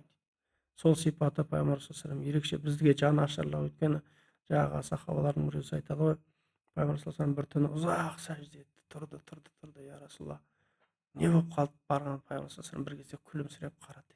Не болды деген, Жибрил алейхиссалам келді. Сенің үмбетің уайымдама, сенің үмбетің, сен үмбетің, саған үмбетіңді айтып қуантамыз деді. Пайғамбар саллаллаху алейхи вассалам өзі үшін емес, қараңызшы, Иә. сол үшін дейді қуанып көз жасын түсірттім, сол үшін алла тағала сәжде етіп шүкіршілік жасадым. Пайғамбар саллаллаху алейхи вассалам деген үмбетіне деген ынтықтығы, үмбетіне деген адалдығы, соңғы үмбеті қалған кезде қыл көпірдің басында тұрып үммәти үммәти деп тұрады дейді. Иә. Одан артық енді көп. Пайғамбар саллаллаху алейхи вассалам, бірақ ең әсіресе көзге келетіні алла елшісінің үмбетіне деген, жалпы адамзатқа деген мейірімділігі. Иә. Негізі пайғамбар саллаллаху алейхи вассалам тек мұсылмандардың пайғамбары емес, оны білуіміз Иә. керек. Ол күллі адамзаттың пайғамбары. Жаңағы кезінде Рамазан аль-Бути күшті айтты ғой, 72-ге бөлінеді, мұсылмандар 73-ге бөлінеді дегенде, мұсылмандардың 73 бөлігі емес, ол өзге діндерге басқаларды да, өйткені үмбетті екіге бөлді. Умматул иджаба, умматул ғайры иджаба. Иә. Жауап берген үмбеті, жауап бермей қалған өкінішке қарай. Иә. Олар да оның үмбеті. Иә. Бірақ шын мәнінде қазіргі таңдағы құбылыстар, әлемде орын алып жатқан исламға деген құлшыныстар, алла елшісін тануға деген құбылыстар, бұл соны көрсетеді. Бұл оның өзінің үмбеті, өзінің пайғамбарын табады. Және сол жолда біз қолымыздан келгенше өзгелерге масқара болмайтындай, ислам діні осы ма деген жұртқа күлкі болмайтындай, ислам деген осы екен ғой деп жұрттар қызығатындай деңгейде исламның абыройын көтере алсақ, өйткені ислам діні бүкіл адамзатқа келген. Фаядхулуна фи диниллахи афуажан дейді ғой, алла тағала дінге топ-тобымен көреді дейді. Сондай күндерді де көріп жатырмыз. Одан сайын көре де түсеміз деп ойлаймын. Бірақ біз соған пайғамбар үмбеті, пайғамбар саллаллаху алейхи вассаламның үмбеті, соған лайық іс жасай білуіміз керек. Исламды лайық деңгейде, исламды өз абыройының деңгейінде, алла тағаланың қалаған деңгейінде, біздің тар санамыздың деңгейінде емес, исламның қалаған деңгейіне жетуге тырысуымыз керек. Сол үшін не істеуіміз керек? Оқу керек, білу керек, танымды арттыру керек, ықыласты арттыру керек, құлшынысты күшейту керек. Алла разы болсын ұстаз. Жақында енді білесіз ғой, біздің сырға толы салауат деген кітабымыз шықты ғой енді. Имам Жазули рахималлах пайғамбарымыз саллаллаху алейхи вассаламға қатысты салауаттың формулын жинақтап шығарған кітап. Көп ілім жолындағы студенттер, ғалымдар білетін кітап. Осы пайғамбар айтқан кезде міндетті түрде ойға келетін салауат қой негізінде ше. Осы сіздің өз өміріңізде салауаттың бір қандай пайда тұстары болды? Осы салауатқа бір адам құлшынысын оятатын бір өзіңіздің ой пікіріңізді бөліссеңіз. Мен енді салауатқа байланысты көптеген хадистер бар, алла тағаланың аяты бар. Инналлаха ва малаикатаху юсаллуна алан наби я айюхаллазина аману саллу алейхи ва саллиму таслима. Бұл енді алла тағаланың елшісіне салауат айту, күллі жер мен көк салауат айтады, көктің тұрғындары да салауат айтады дейді. Алла тағала тоқтаусыз салауат айтады. Не үшін бізге әмір етті десек, сол көктегілердің салауаты мен жердегілердің салауаты бірлесу үшін дейді, берекеге кенеледі. Біз салауат айту арқылы көктегілердің салауатына бірлесе отырып үлкен берекеге кенелеміз. Сол үшін мына салауат туралы айтқан кезде ана имам Сауридің ана бір оқиғасы жақсы көз алдыма келеді. Ана қажылықта Меккені тауаф етіп жүрсем, бір кісі дейді, тек қана не айтады дейді, салауат айтады дейді. Соған қасына барып айтты дейді, бәр жерде салауат айта бермейді ғой. Мына бұрышқа барғанда мына дұғаны айтады, мына бұрышқа мына дұғаны. Неге тек сен салауат айта бересің деп айттым дейді. Сол кезде имам дейді, басымнан өткен бір жағдайды айтып берейін деп айтты. Әкем екеуміз негізі қажылыққа келе жатқан едік дейді бір кезде. Жолда әкем қайтыс болды дейді. Әкем қайтыс болған кезде беті қап-қара болып, түрі өте ұсқынсыз болып кетті. Шошып кеттім дейді. Адамдардан ұялдым, сөйтіп бетін жауып қойып дейді. Не істерін білмеймін, қатты уайымдап шатырдың ішінде отқан кезде ұйықтап кеттім дейді. Шатырдың ішіне сол кезде бір кісі келді дейді. Ерекше иісі бар бір кісі келіп, сөйтіп келіп, әкемнің несін бетіне жауып қойған жамылғыны алып, бетінен бір сипап кетті дейді. Сол кезде мен танымаймын дейді ол кісі. Сіз кімсіз деп сұрадым дейді. мен осындай білем, сенің әкең көп күнә жасады, үлкен күнәлар жасады, бірақ ол маған көп салауат айтатын еді. Сол періштелер осындай жағдайға түскенін маған жеткізді. Сол үшін келіп осындай өзгерттім дейді. Сөйтіп ұйқымнан оянып қарап қалсам, әкемнің жүзі жарқырап кетіпті. Жап-жарық болып жатыр. Ана бөлменің іші есігі керемет иіс шығып тұр дейді. Содан кейін бастап дейді, мен валлахи өмірімнің соңына шейін тек қана салауатпен айтамын дейді. Пайғамбар саллаллаху алейхи вассалам Убай ибн Каабқа да айтқан несі бар ғой, я Расулалла, мен құлшылығымның дұғаларымның Расулалла 1/4 сізге арнасам, арнаймын, негізі жете ма деген. Пайғамбар саллаллаху алейхи вассалам айтады, жақсы, керемет, жақсы нәрсе істепсің, бірақ көбейтсең одан жақсырақ болады. Я Расулалла, онда 3/1 жасасам жете ма? Жақсы ғой, жақсы болады, бірақ одан сайын көбейтсең одан да жақсы болады деп айтты. Деген кезде мен бұдан кейін тек қана өмірім барлығын салауат айтуға арнаймын деп Убай ибн Кааб айтады ғой. Сол секілді енді қолымыздан келгенше бос уақыттарда тіліміз бос нәрсе айтқанша деп пайғамбар саллаллаху алейхи вассаламға салауаттар айтамыз. Пайғамбар саллаллаху алейхи вассаламның жаңағы түрлі қырларын еске түсіруге, сүйіспеншілігімізді арттыруға тырысамыз. Жоқ деген кезде жаңа сахабалардың осы дүниеде кейбір жақсылықтарды көрмесек, енді қазір барлығын осы дүниедегі көрген жақсылықтармен өлшейтін сондай бір заман болып кетті. Мына дұғаны айтсаң қарызыңнан құтылып кетесің, мына дұғаны айтсаң жаңа шипа алып кетесің деген. Сол иншалла ақыретте сол салауаттың пайғамбар саллаллаху алейхи вассаламға деген Кәусар бұлақтың басында жолыға алсақ деген ниетпен, қандай жағдай болсын, қайғы болсын, қуаныш болсын, бар болайық, жоқ болайық, тоқ болайық, аш болайық, ауру болайық, сау болайық, қуанайық, қайғырайық, пайғамбар саллаллаху алейхи вассаламға әрдайым салауаттарды айтуды жалғастыру керек екен. Өміріміз пайғамбар саллаллаху алейхи вассаламға салауат айтқан үшін әйтеуір осы Құдайға шүкір, әйтеуір қанша дұғалар қабыл болып жатыр, қанша көптеген көріп жатырмыз айналамызда, қанша адамдар шипа тауып жатыр. Сол үшін өз өмірімізде де ондай жағдайлар көп кездесті. Сол үшін пайғамбар саллаллаху алейхи вассаламға салауат тек бұл дүниедегі жақсылықпен өлшенбейді. Өйткені жаңағы сахабалардың барлығы армандағанда, я Расулалла, ақыретте сізбен бірге болуды Алла тағала нәсіп етсін дейді. Алла тағала бізге сол көп салауат айтудың жемісін ақыретте пайғамбар саллаллаху алейхи вассаламның Кәусар бұлағында сол кейбір үмбетіне, я Расулалла, сіз неге танымай тұрсыз дегенде айтады, сен маған көп салауат айтпадың, кейін салауат айтуды көбейткен кезде енді таныдым. Ақыретте пайғамбар саллаллаху алейхи вассалам өзінің үмбетін енді намаз оқыған жерімен таниды дегендер бар, әртүрлі қырынан айтылады ғой тарғиб мәселесінде. Сол пайғамбар саллаллаху алейхи вассалам үмбетін ақыретте танитын болса, ақыретте пайғамбар саллаллаху алейхи вассалам таныса екен деген асқақ арман, үміт. Сол үшін қолымыздан келгенше әйтеуір екі ортада көп, көлікте пробкада көп тұрамыз.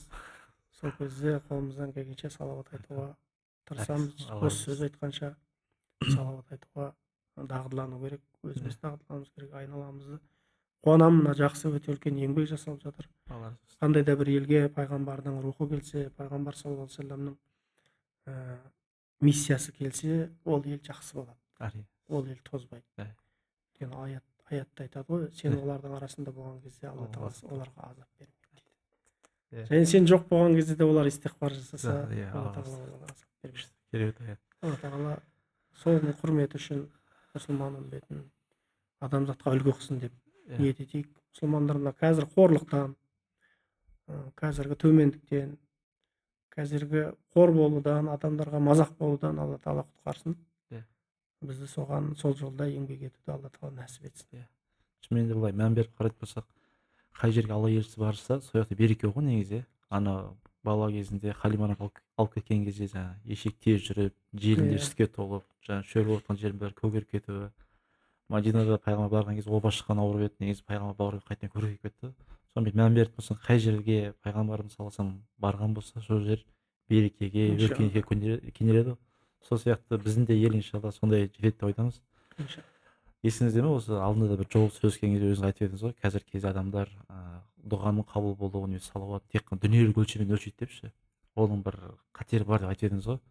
дәл қазір кей адамдар көбі салауатты жаңағы қарыздан құтыламын, шипа табамын деген сияқты оймен айтады ғой. И сондай нәтиже жетпесе бір күмәндана бастайды да.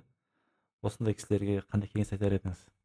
Сол үшін мына алла тағала өзі жаңа аятта бұйрық берді ғой. Иә, Я аyyuhalladina amanu саллу алейхи ва саллиму таслиман деп иә, айтты. Болған болса, бұл біз бұйрық ретінде орындаймыз. Алла тағала қандай нәтиже береді, біз оған қарамаймыз. иә. Өйткені дұғаның өзі бір, бұл да дұға ғой, Құлшылық, салауат, иә. дұға. Дұғаны пайғамбар саллаллаху алейхи өзі сипаттаған, дұға дегеніміз құлшылық деген. Иә, Құлшылықты біз енді пайда табу үшін жасамаймыз ғой, бірақ кейбіреулер қазір қызықтырып, ойбай үйтсең бүйтіп қалады, бүйтсең бүйтіп қалады деп қызықтырып жүр. Ол да жақсы, тарғип мәселесінде. иә. Бірақ адам тек дүниемен өлшемеу керек ол мәселені. М, Өйткені қарап тұрсаңыз, пайғамбар саллаллаху алейхи вассалам бір хадисінде айтады, адамдардың ішінде ашаддун-наси балаан әл-анбия. иә, Ең ауыр қиындық тартқан пайғамбарлар ғой дейді. иә, Сол үшін сен пәленбай салауат айтсаң кризистен құтыласың деп едің, анадан шығасың деп не болып қалды? Бір кісіге сөйтіп айтады екен, сен бұрын арақ ішіп жүргенде жақсы едің ғой, қазір мына нені қойып бүкіл бизнесіңнен бәрінен айырып қалдың ғой деп азғырады екен адамдар. Осы жолға келіп намаз кейбіреуді оқымастан адамдар кейін, айтады, ойбай жаңа намаз оқысаң жолың ашылып кетеді. Пайғамбар ана бір сахабаға айтады, я Расулалла, мен иман ойланып келдім ба дейді. иә, Иә, ойланып келдім. Онда басыңа келетін қиындықтарға дайын бол дейді. Біз қайта бәрін жеңілдіктерге дайын, бәрі. Жоқ, дұрыс. Дін деген осындай барлығы жеңіл бола бермейді ғой өмірде. иә, Дұрыс. Шын мәнінде біз иманға келу арқылы үлкен олжаға қол жеткізгенбіз. иә, Үлкен олжа иманға келудің өзі үлкен байлық. Білген адамға ол үлкен байлық. Сол үшін байлыққа қол жеткізбей қалып, ойбай мен сендердің діндеріңнен бас тартамын деп, дүние үшін келген адам дүние үшін бас тартып кетеді. Сол үшін біз енді Алла тағаланың әрбір бұйрықтарын, мысалы оразаны бұйрық болғаны үшін істейміз, бірақ қандай пайдасын көреміз. Салауатты да бұйрық болғаны істейміз, бірақ шүкір, пайдасынан. жүздеген мыңдаған пайдасы бар. Сол үшін әр бұйрықты істеу керек, әр оның пайдасын біле отырып сезініп істеу керек. Құдайға шүкір, мына салауаттың пайдасын көріп жатқан адамдардың күнде бір хикаясын естіп жатырмыз ғой. Құдайға шүкір, осы қазақ еліне пайғамбардың әйтеуір бір миссиясы келді, пайғамбардың рухы келді, пайғамбар саллаллаху алейхи вассалам түсінігі келді, оған қуанамыз. Алла тағала қиямет қайымға дейін өзінің елшісінің дәрежесін үстем қылып қойған. Бірақ соған бізге лайық үмбет болуды Құдай жазсын бізге. Барымыз пайғамбар саллаллаху алейхи вассаламға адал үмбет болуға, пайғамбар саллаллаху алейхи вассалам исламға лайық мұсылман болуға жазып, күллі адамзатқа үлгі бола беретіндей сондай ғұмыр кешуімізді қай жағынан алып қарайық? Адамгершілік тұрғысынан, құлшылық тұрғысынан, іскерлік тұрғысынан, ғылым тұрғысынан, білім тұрғысынан, барлық жағынан негізі мұсылман баласы үлгі бола беру керек. Енді итқан деген түсінік бар бізде, ихсан деген түсінік бар. Оны бөлек талқылауға болады. Келесі подкасттарымызда сол тақырыптарды талқыласақ деген ниет бар.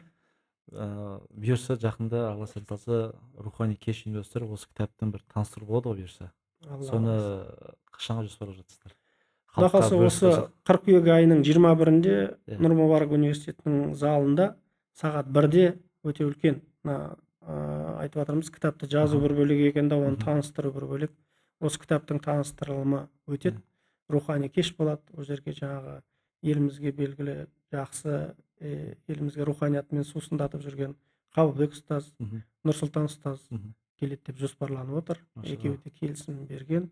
Амандық болса, сол кісілердің уағыз насихаттарын тыңдап келуге де, және енді мәуліт айы ғой бар. Пайғамбар саллаллаху алейхи вассаламға деген бір сүйіспеншілікті арттыруға бір қадам жасап кетсек, біз үшін өте үлкен олжа. Сол рухани кешке барлығыңызды иншалла шақырамыз. Оны жарнамасын, хабарландыруын бәрін бұдан кейін шығаратын боламыз. Енді бұл қазір мына былтырғы шыққан дизайнмен шықты. Қазір жаңадан басқа дизайнмен басылып жатыр. Сол үшін жақында 4-5 күнде қолымызға тиіп қалады. Сол кезде ақпараттық хаттар таратып барлығыңызға иншалла айтатын боламыз. Бұл кітапты жаңа кітап емес, бірақ жылда сұраныс болған үшін тарту ретінде, мәулітке тарту ретінде шығарамыз. Мәулітке жасаған тартуымызды қабыл алыңыздар. Алла разы болсын. Құрметті көрермендер, Алла қаласа 21 қыркүйек күні Нұр Мүбарак университетінде ұстазымыз айтқандай сағат 1-де, 21 қыркүйек күні осы кітаптың таныстырылуы әрі рухани кеш болады. Елімізге танымал бірнеше ұстаздар келіп, осы жерде өздерінің пайғамбарға деген сүйіспеншілігі жайлы уағыз насихаттар жүргізетін болады. Келіңіздер, қатысыңыздар, кеш пайдалы болады. Сонымен қатар бірнеше сыйлықтарыңыз бар ұстаз, иншалла бір умра ойнатасыздар. сыйлығын ойнатамыз деп А, отырмыз. сосын Алла келген қаласа. қонақтарға Кейін кітап қонақтарға үлестіресіз. кітаптарды сыйлық Үлес- ретінде машалла. үлестіреміз. Иә. Келіңіздер енді, Содан Алла кейін сәтін енді салсын. қаржының біраз бөлігін көріп отырсыздар, университетіміз салынып жатыр, оған да бір үлес қоссақ, неге ақша қойыпты деп айтпаңыздар, оған да бір үлес қоссақ деген ниетіміз бар, сондықтан қабыл алыңыздар. Иншалла. Онда баршаңызды 21 қыркүйек күні Нұрмарек университетінде күтеміз. Келіңіздер, қатысыңыздар, пайдалы кеш болады иншалла. Рухани сусындап, пайғамбарға деген махаббаттарын күшейтіп, қайтадан берекелі иншалла мәжіліс болатын ойдамыз. Сөз Алла разы болсын. Уақыт тауып келгеніңізге. Бүгін енді өте пайдалы мәжіліс болды. Осы тыңдаған адамдарға ерекше әсер етеді деп ойдамын. Көптеген білмеген тұстарды үйрендік. Мен өзіме де білмейтін нәрселер көп үйрендім бүгін. Алла сәтін салса тағы шақырамыз. Бізге қонақ болыңыз. Ең соңында көрермендерге айтар тілегіңіз болса, иншалла. Иә, көрермендерге айтар тілегіміз, Алла тағала осы мәуліт айына жетуге де Алла тағала нәсіп еткен болса, Алла тағала осы мәуліт айының әрбір сәтін, әрбір күнін ерекше ықыласымызды, ынтамызды, Аллаға деген сүйіспеншілігімізді, оның елшісіне деген махаббатымызды, дінімізге деген адалдығымызды арттыруға себеп болатын сәттер ретінде өткізсін. Енді мәуліт айының өзінің бір Рамазан айы қалай бір берекелі болса, мәуліт айының да өзінің бір берекесі бар. Жан-жақтың барлығында мәуліт кештері, пайғамбарымыз саллаллаху алейхи вассаламға арналған мәуліт жырлары айтылып жатыр. Сондықтан осы мәуліт айын ғапыл қалмай, шын мәнінде бір мұсылман ретінде, саналы бір мұсылман ретінде мінезімізді түзеуге, өмірімізді түзеуге, осы дүниемізбен қатар ақыретімізге олжалы болуға бір себеп болатын хайырлы айлардың бірі болса екен деп тілеймін.